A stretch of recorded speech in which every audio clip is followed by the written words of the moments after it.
Hi, welcome back to the channel. Hope you're doing well. Today I've got one of my favourite little projects to kind of share with you. It's another Acer. This is an Acer Platanoides, or the Norway maple. I've had this probably for about, I don't know, 8 years, something like that. They are two separate trees. Today I want to give it a repot, just to see what's going on in there. I did put it in this kind of fancy pot last year, but it kind of sulked in there. I think it got a bit too hot. Again, 40-degree heats with trees in little pots don't go too well when you see the big trees in the ground suffering. Although it was well watered, things like that, it just wasn't really happy. So today I want to repot it into a slightly larger pot. I do actually want to let this get a little bit bigger, although I must say for 8 years it probably is a little bit skinny than it wants to be. You know, you could do with being a bit chunkier. But if we actually look at the scale of this and the taper that starts at the bottom, the bark, growing this tree slowly has done wonders for it, really. I can show you a Norway maple.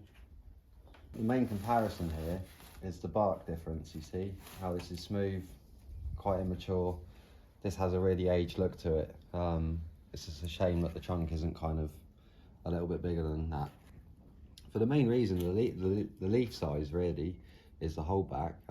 If this is quite a small leaf tree, these trunks will probably be fine. But I just want to maybe, you know, come out a little bit, get them so they're almost touching.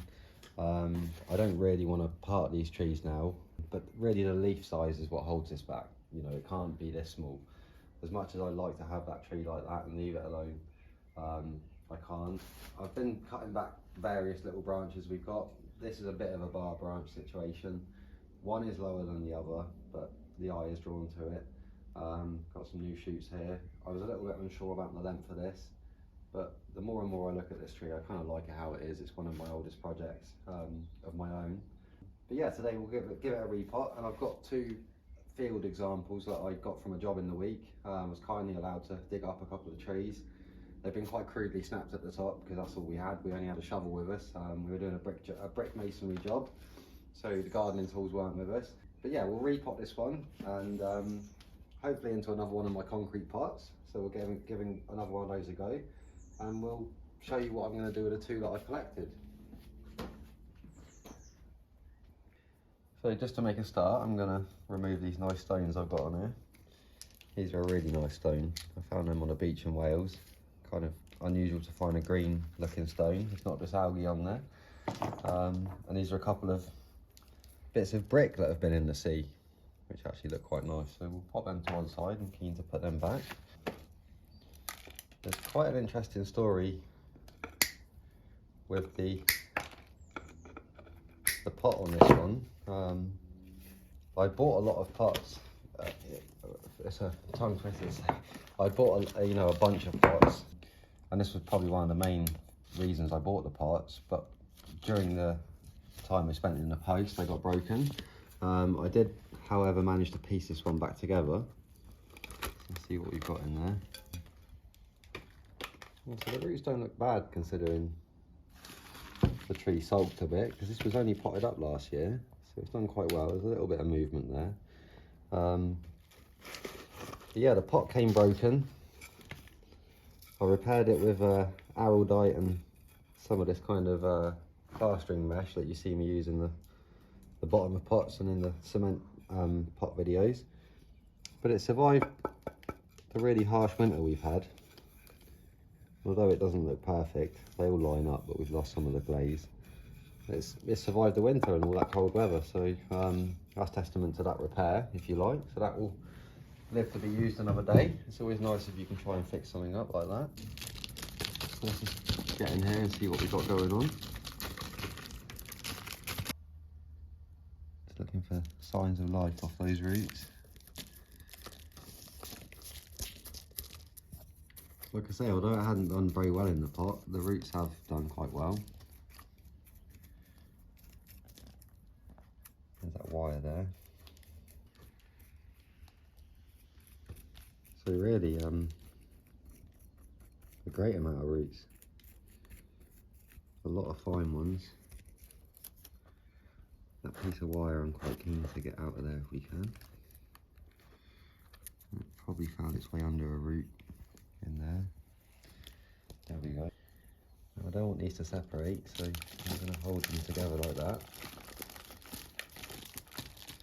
I am going to do my best to get rid of a bit more of this. So really in the right pot, you see, that could have happily had another year.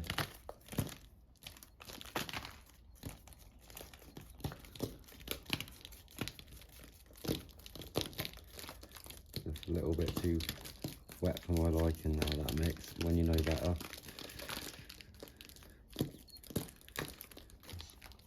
Another great berry there. You can see from all directions, we've got roots. We've got a lot of new ones here. A couple kind of pulling this thing together now. I was hoping in the end the roots will fuse. There's a few going under that one and in there, so that will happen in the end.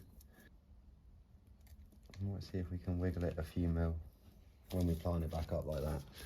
We'll bring it a few more mil out, because I do intend on making these chunkier, and eventually they're going to touch, aren't they? So be something to be mindful of. I do feel that one there is a little bit high, so now we're in here. I think that one will have to go. There's a few starting up from around there, so that would be nice if that carried on. A few of these wispier things here, there's a few dead ones. So this really starts to flare out from down here. There's another crossing root there.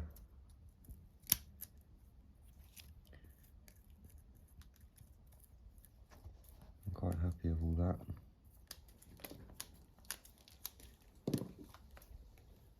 There we are, so that's all the real wispy in the way stuff out the way.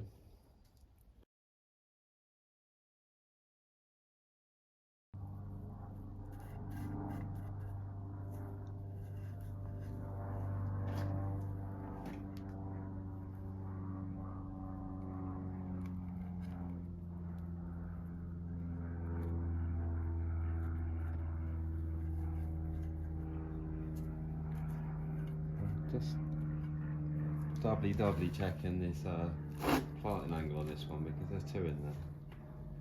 There's a lot to keep an eye on. So I think I'm fairly happy with that there. Now is the real battle of keeping it there while we tie it in. So I've got these kind of lateral ones to go in first with.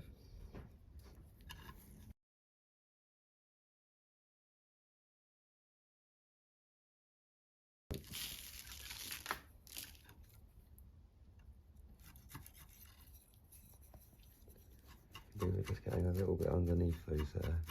Not the easiest job.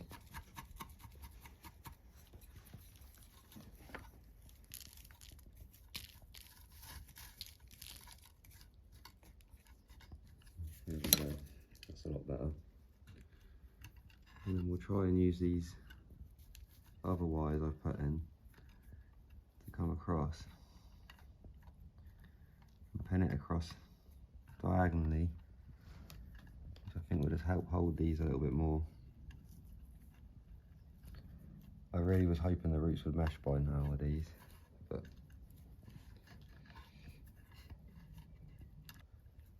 very fiddly job this one, versus even those forest plantings. When something's got its naberi kind of set in stone, and you've got to put two together in the right angle, very fiddly. One little pull on the wire and suddenly the trees aren't the angle you planted them at.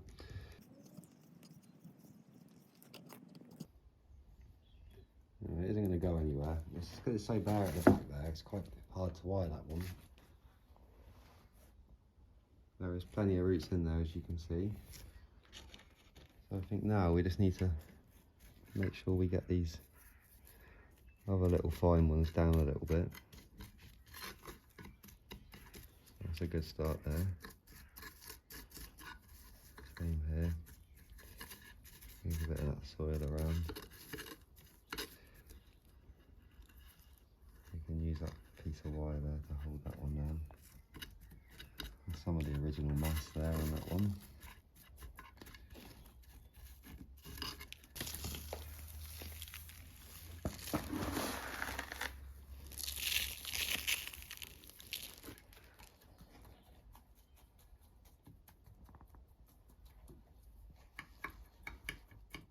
Right, so there's Acer Platanoides Bonsai. Like I say, we just give it a repot. So I think we'll call that one done for now. I'm going to top dress it with a bit of gravel, but I'll spare you that. I've done that in the last couple of videos, so you get the idea now of the gravel just to hold the perlite in. But I'm quite happy with that. And then, as kind of promised, there's a bit of a bonus to this video, if you like. We've got some of the raw material, but very similar to what I started with. The problem with this collected trees is, although you've got some fibrous roots here, there's enough here definitely for this to survive, you just get left with these awkward big roots. And it seems to be an Acer family thing anyway, in general. You know, even normal Japanese maples, if you grow them in compost for a couple of years, kind of unearth them and have a look, you normally end up with, you know, this trident of 3 chunky roots or whatever. But as you can see here, as we go round it, there is fine ones there. So I think the best thing we can do here is pick a plane, as it were. So I've got some secateurs here, nothing too special needed for this. And start off by going round. There's not even much feeder root on there, you see, for what we've got. That there, we can get away with as far as there to start with.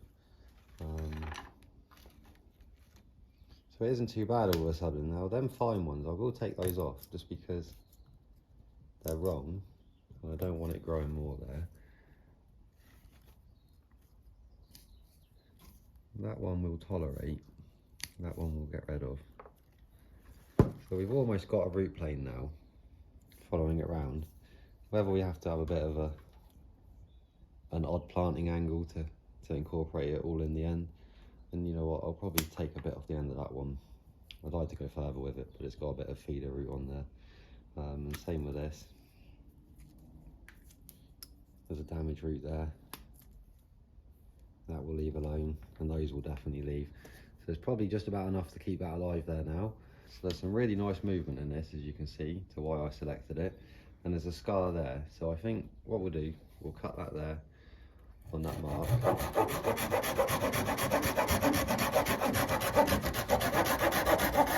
So you see we've gone from that now to kind of a manageable looking thing. So this has got much the same problem, although if you were to grow it, it almost lends itself to a raft, that, doesn't it? But if you were to grow it at that angle there, let's get rid of this. Some of this muck here.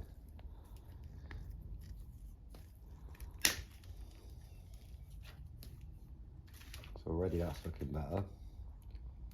That I think we just keep because it will send new ones out from around that ring. This we just put a new nice clean cut on. So it's been chopped with a shovel. And same with this. All these chunky ones I think we just knock them back straight away and be done with it. This one's got a few new feeder roots there.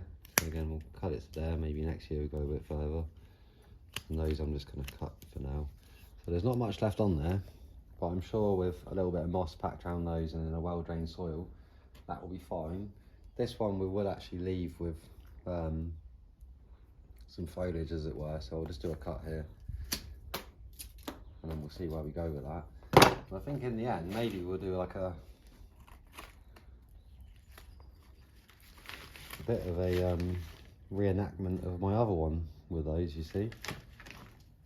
So I'll get them to survive this year, so we'll just literally pot them up, make sure that we can get some life out of them, and then maybe we can use the bulb size of these Nibiris to our favour, to our advantage, as it were. So in that pot there, I've just got some kind of sandy, composty soil. Nothing spectacular in there. I just want to make sure that I can manoeuvre this tree into this pot. I say some of these other roots we would just cut them back, given them normally, but you can see we've already taken a lot off that tree. So just under these cuts, this is where it gets fiddly.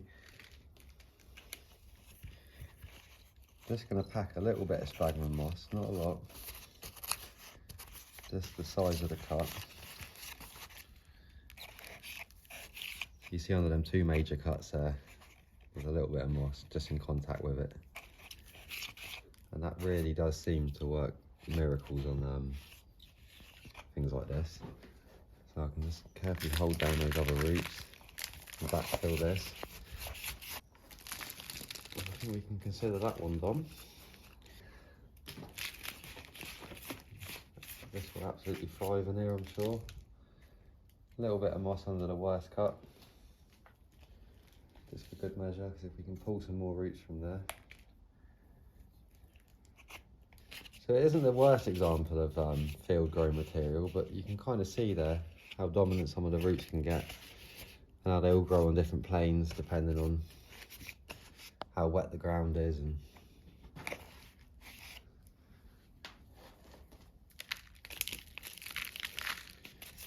what the soil levels are like around them. You know, in the woods you tend to get lots of leaf litter, lots of organic material rotted down, and as that builds up around the seedlings they tend to layer themselves in. I think that there, because even like what we've done there, you see we've gone quite high with the soil, but not as high as they were in the ground where I dug them from.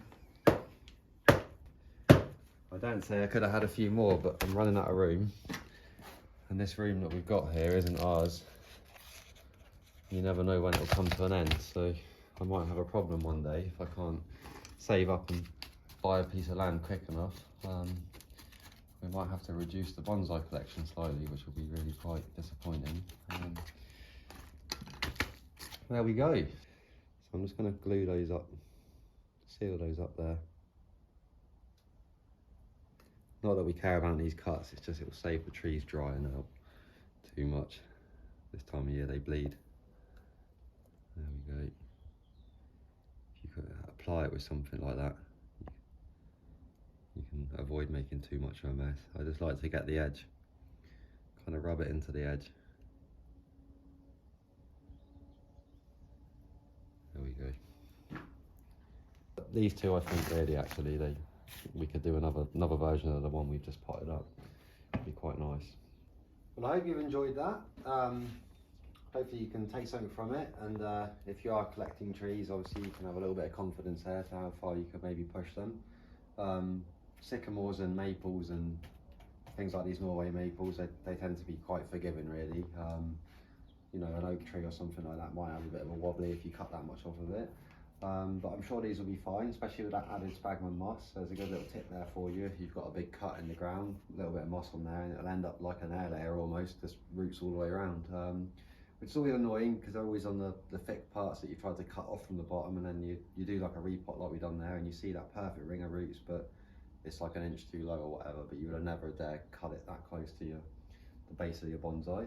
But yeah, really cool little project, that one. Thoroughly enjoyed potting it up, and it's a tree that I'm very fond of, although it looks tiny now versus them ones next to it. But again, going back to the point of the mature bark versus the immature bark, you can see that these trees have been grown over a greater time and slower. So it's kind of another cool thing there, obviously being demonstrated there. So yeah, if you have enjoyed the video, if you could give it a like, that'd be really handy. And if you're not a subscriber, maybe consider subscribing to the channel. Thank you.